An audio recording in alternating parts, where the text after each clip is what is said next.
Kamran here. Today I have the great pleasure of introducing my new co-host for the Malazan Brotherhood podcast. Dane, welcome to the Brotherhood. Thank you, Kamran. It's a pleasure to be here. I feel like I've got some big shoes to fill, but I'm happy to be here. That's good to hear. Some longtime listeners will remember that we had some comments from a Dane during our coverage of Gardens of the Moon and Deadhouse Gates. It's kind of tapered off a little bit lately. Can you confirm or deny whether you are the same Dane? I am, in fact, very much so, the same Dane. Okay.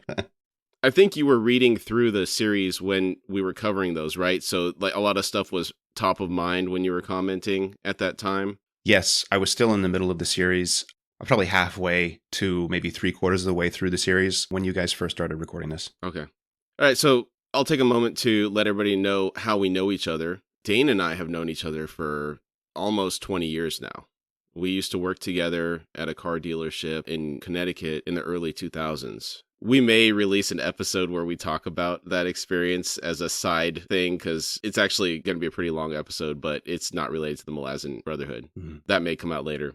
One of my best friends, I'm sure some people are probably concerned, we were used to Billy being on the show, but in terms of comfort level and how long we've known each other, I mean, Dane knows me probably better than most of my other friends. Well, like I said before, as far as stepping in and filling the space that Billy was occupying, I mean, I feel like there's some big shoes to fill, but I have known Kamran for a long time. I can say one of my best friends as well, easily. So I'm just looking forward to spending some time and getting to talk about this series. Yeah, it's going to be great.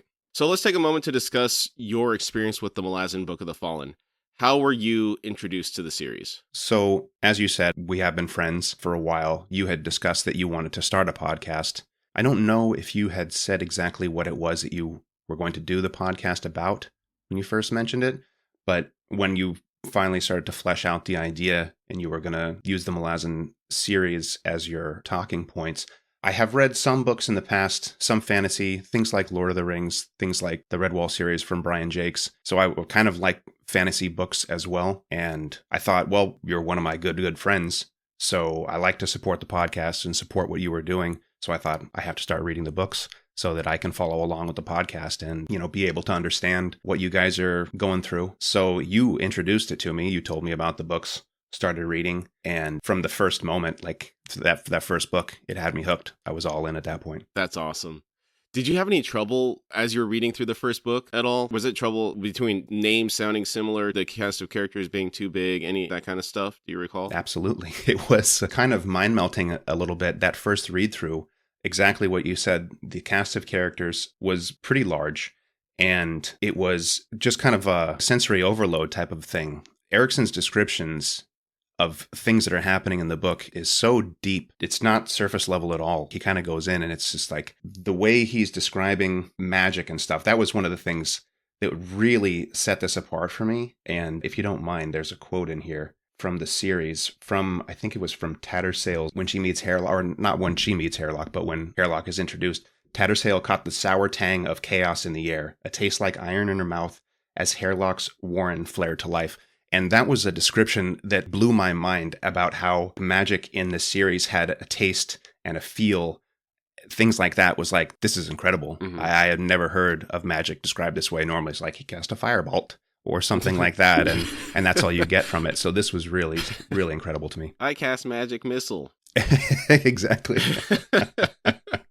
This is not your first read through then. This will be, I guess, your second read through as we're going through the podcast together. Okay. That's right. I think that'll be a good dichotomy because Billy and I were on a very similar plane of understanding things, and I'm still learning stuff as we go through it this time even. But if anybody's following along on the podcast and it's their first read through, I think your perspective will probably be very helpful. The questions you might ask about certain things, I think, would be really good. I hope so. And also, I'm curious, as you're going through, what those aha moments are of where you put things together of like, oh, that was mentioned here before maybe, or, where you start recognizing that stuff. I think that'll be pretty cool. Mm-hmm. Mm-hmm.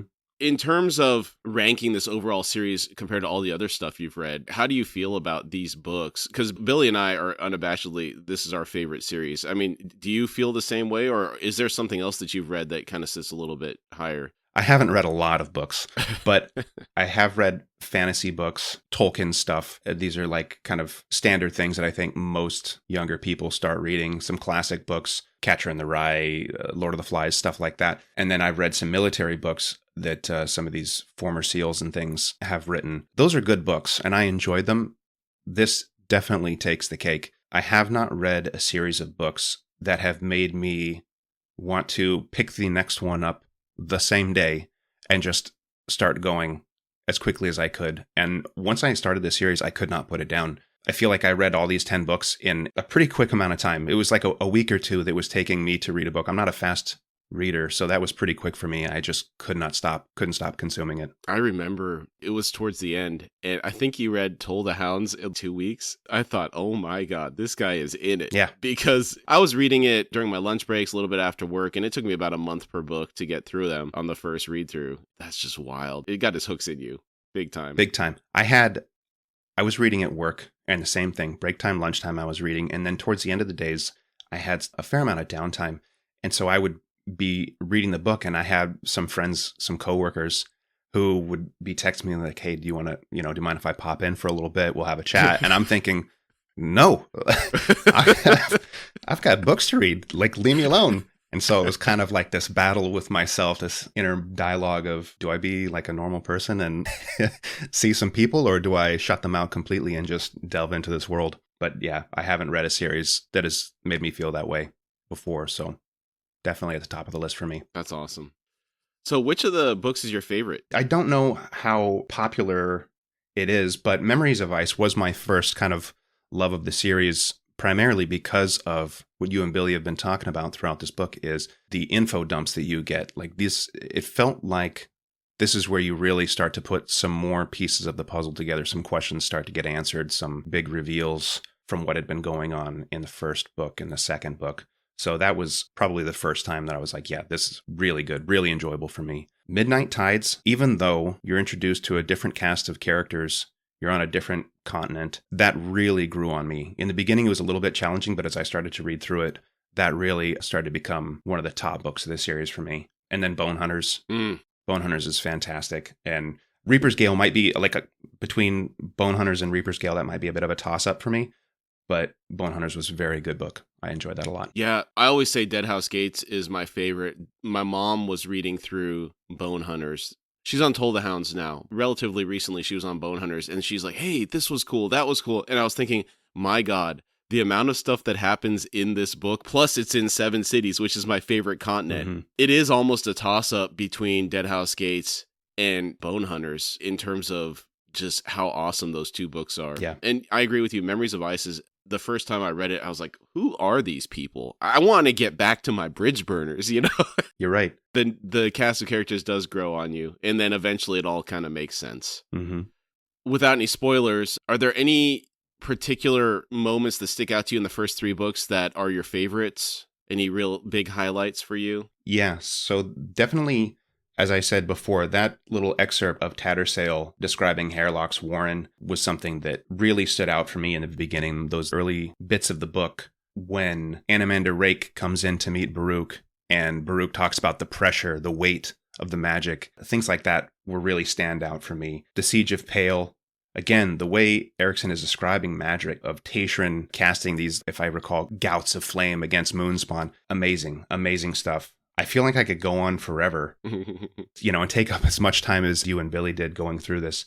The bridge burners. I mean, Kalam and Quickben's battle with the Tistandi assassins. The buildup of Lorne and Toole going to release Raced, and then that ensuing battle with Raced and Rake. Amazing stuff. In Dead House, the brutality, that intro of Felicin and Hebrick as they're getting taken into the Odotoral mines and becoming slaves. The Chain of Dogs, obviously, just an exhausting journey as you go with them. I remember reading through that and thinking the feeling of being exhausted the same way that they must have been. It was amazing writing. Almost like you drove through West Texas. Yeah, exactly. Was it the Nascent? Is that what they were calling it when they went into the Broken Warren? Yeah. The heads on the ship always was something that stuck out. They were still alive, but unspeaking. And I remember something from Deadhouse is when you were telling me that the Marines have always been kind of one of your favorite things throughout the series. And that was my first introduction to them, where there were a few battle formations that they did.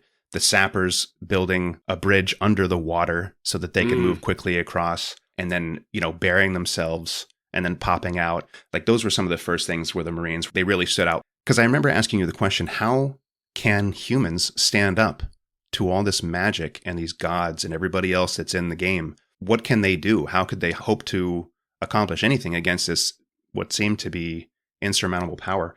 And then something like that happens. You're like, wow, this is how they do it. And that was really incredible to me. Yeah, the Maranthe munitions, they're the great equalizer in some cases. Exactly. There's no mistaking what a Custer can do to an Ascendant or anything else. And then in the third book, I remember telling you how the Tenascari army was like this incredible, sad, horrific vision that what goes on in Capistan and everything. And those were things for me that just stood out. They still are kind of burned into my mind. And then from the beginning of that book, the Talk and Tool and Lady Envy, the Segala, that was obviously the first introduction to the Segala. And just being in amazement of those battles with Talk and the Segala really stuck with me. Some of my favorite stuff from those three. And then, of course, Whiskey Jack's death was something that was like, your mind is exploding. Like, you didn't think that something like that could happen, but these characters that you've followed through these books, and then unfortunately some of them die. And I was like, wow. Incredible stuff. Whenever I say Erickson makes you love characters and then he rips them away from you, that's what I'm talking about, is that Whiskey Jack death. And I remember when that happened, the first time I read through, for me, it was like the end of The Usual Suspects, where he's putting all the pieces together on the board where Kaiser Soze came from, the whole story. And all of the moments where the leg was mentioned up to that point. Just came flashing back to me. I'm like, this has been in front of me the entire book leading up to this moment. It was terrible. Seeing Mallet crumple like that when he realized that is heartbreaking. It is heartbreaking, especially when you think to yourself, and then that is how it happens and the reason for it. And you keep thinking to yourself, why didn't you just heal your leg? And it's just it's part of the book. It's just what happens. And, you have to keep going. To add insult to injury, is to protect Silver Fox. Yeah, you've been battling with that. Not to beat the broken record here, but, should have just let her die. He couldn't do it, man. Too much honor. Yes, way too much honor. Do you have any favorite characters? Some of the ones that we've been introduced to so far would be Krupp. His dialogue is great. I know you struggle with it a little bit because he just kind of seems to talk in circles, but I love Krupp. He makes me laugh. And then Talk the Younger and Tool, their relationship in Memories of Ice is great.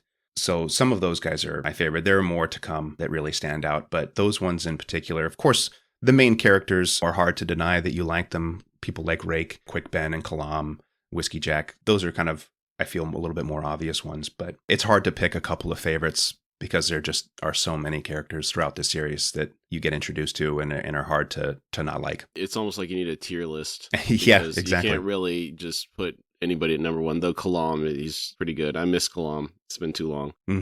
What makes you crazy enough to join this endeavor? Obviously, Billy and I have been at it for, it'll be almost 3 years now. These books are only getting thicker, dude. Yeah, it's something. I mean, I don't know what to say. Obviously, just getting to do something with one of my closest friends is going to be very enjoyable.